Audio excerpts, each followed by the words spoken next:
பல விதமான தோற்றங்களில் கும்பிட்டுங்கிறோம். ஒருத்தன் முருகர் தான் கடவுள்ன்றான், ஒருத்தன் சிவன் தான் கடவுள்ன்றான், ஒருத்தன் பெருமாள் தான் கடவுள்ன்றான், ஒருத்தன் அம்பாள் தான் கடவுள்ன்றான், ஒருத்தன் ஐயப்பன் தான் கடவுள்ன்றான், ஒருத்தன் பிள்ளையார் தான் கடவுள்ன்றான். இந்து மதத்துக்குள்ளே இவ்வளோ கடவுள் வேற்றுமை இருக்குது, மற்ற மதத்துக்கு வேணாம் நம்மளுக்கு. ஆனால் இத்தனை விதமான கடவுள் இருக்குதா? இத்தனை விதமான கடவுள்கள் ஒரு குடும்பமாக நடத்திங்குது. அப்போ நம்ம மனுஷன், நம்ம தாத்தா ஆயா நேற்று தான் வந்தாங்க, அவங்களுக்கு குறைஞ்சது ஒரு ஊரில் பார்த்தீங்கன்னா 500 பேர் இருக்கிறான். எப்போவோ வந்த கடவுளுக்கு எத்தனை கோடி கடவுள் இருக்கணும் அப்போ இல்லையே.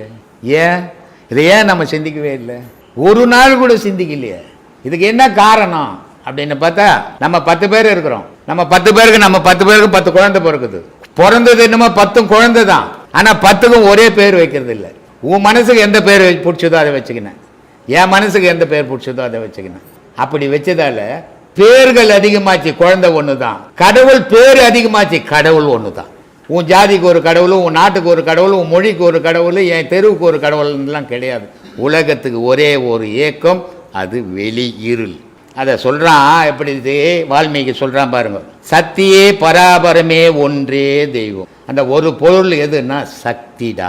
அந்த சக்தின்றது உன் உடல்ல இல்லைன்னா நீ இல்லை, நீ இல்லைன்னா ஆன்மா இல்லை, சிவம்ன்றது இருக்காது. இந்த பெரிய பெரிய சிவன் கோயிலில் பார்த்துருப்பீங்க, பெரிய ஒரு மாடு இருக்கும். அந்த மாட்டு மேலே சிவபெருமானை ஏறிக்கின்னு வருவார். இது ஏன் சிவபெருமானை மாட்டு மேலே ஏறிக்கின்னு வந்தார் அப்படின்னா, இந்த மாடுன்ற உடல் நம்ம தான், சிவம் என்ற கடவுள் உயிர் தான். இது இந்த உயிரை தூக்கிக்கின்னு இந்த உடல் தெரிஞ்சுங்குது.